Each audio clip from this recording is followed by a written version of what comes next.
Guys, welcome back to my YouTube channel. This is Cecile. Ako guys, nagkaroon ako ng anxiety ilang taon na. Marami akong naramdaman. Sa mga ibang video ko, binanggit ko guys yung tungkol sa anxiety.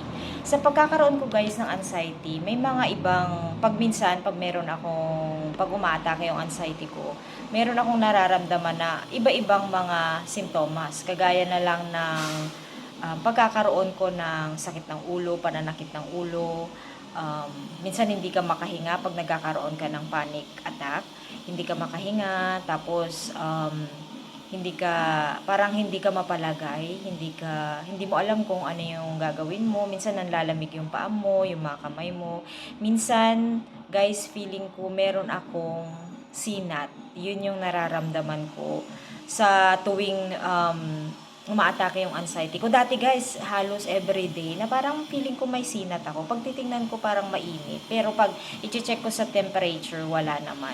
Tapos, meron din akong mga sintomas guys, yung sumasakit din yung dito ko. Sumasakit din may mga side, minsan dito, minsan sa kabila.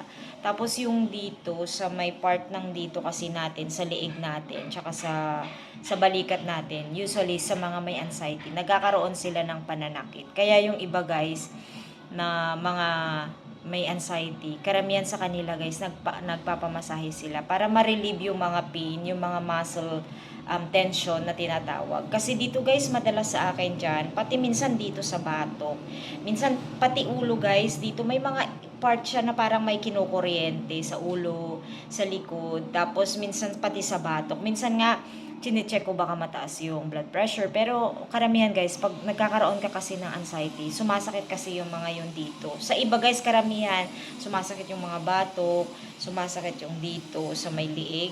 Tapos, minsan yung balikat, parang mabigat. Tapos, may mga dyan, hindi matanggal-tanggal na mga muscle sore. Kahit na anong pamasahe mo, pahilot, nandyan pa siya. Tapos, yung mga muscle twitchings, guys, na tinatawag, yung mga kalamnan mo gumagalaw-galaw siya. Iba-ibang parte, minsan dito sa mukha, dito sa mata, sa lahat, sa mga legs mo, sa mga katawan mo. Minsan nakakaramdam ka rin ng gano'n. Nakakaramdam ako ng gano'n. Tapos meron din ako guys noon. Akala ko noon, meron akong vestibular kasi nagkakaroon ako ng panghihilo. So, minsan, sa mga may anxiety, nagkakaroon din sila ng mga dito sa pananakit dito sa part ng tenga. Diyan, sa panga. Kasi pag nagkakaroon ka ng panic attack, itong panga mo talaga, minsan naninigas. Tapos, pag nagpanic attack ka, syempre, yung kamay mo tawag doon yung nanginginig, yung sobrang panginginig sa takot. Kasi guys, yung sa takot, sa nervyos, ng anxiety, kasama yan, magkaka-connect sila. So, pagka naramdaman ko na yon pati to, pagkatapos ko maramdaman, hinang-hina ka. Tapos, karamihan guys, sa mga nag-anxiety, kagaya ng sa akin, parang feeling mo lagi kang pagod. Tapos, minsan hinihingal ka.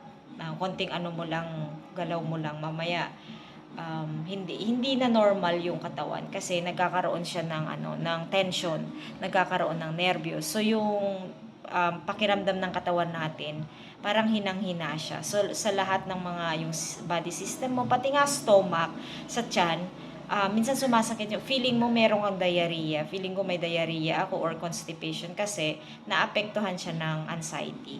And then sa mga kamay guys, sa mga daliri ng kamay, parang hinang-hina siya. Parang minsan nangangalay, minsan nagnanamp siya, nangangalay.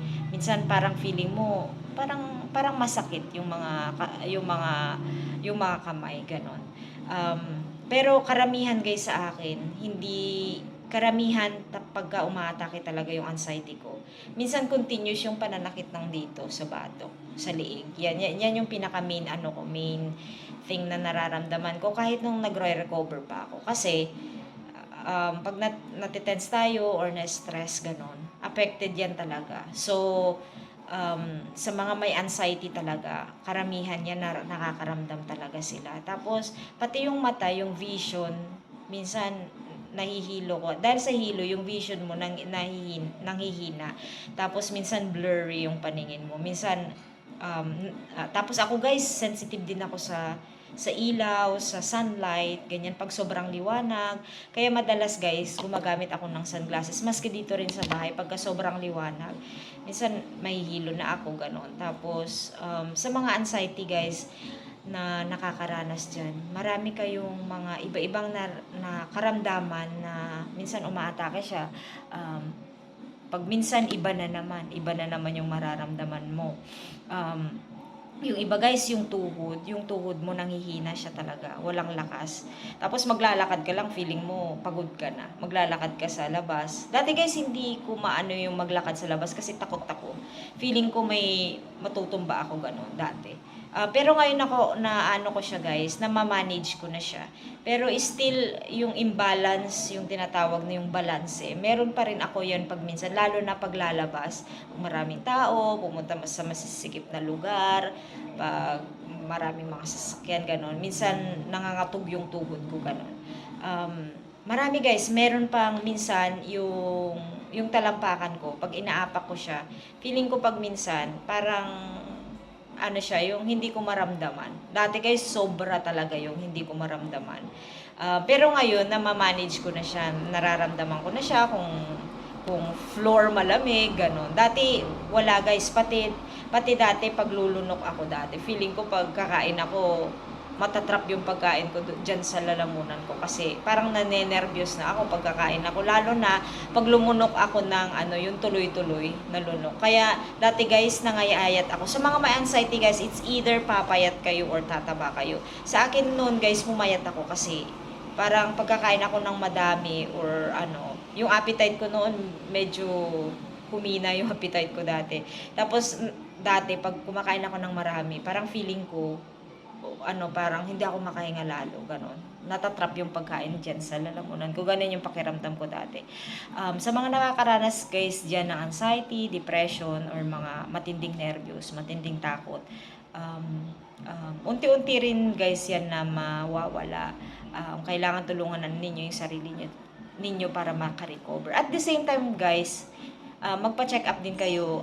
Tingnan nyo kung ano yung nararamdaman ninyo, na maaaring yung simptomas na yun ay may iba kayong sakit. Pero sa totoo lang guys, pag nag-check up kayo, nagpa-laboratory kayo, pina-check nyo yung mga ECG nyo, lahat, kampante kayo na wala kayong sakit. So minsan guys, kailangan talaga ninyo na ma-monitor yung mga medical issues kasi baka may iba kayong karamdaman. So yun lang guys, and sana nakapulot kayo ng aral, and I'll see you guys in my next vlog.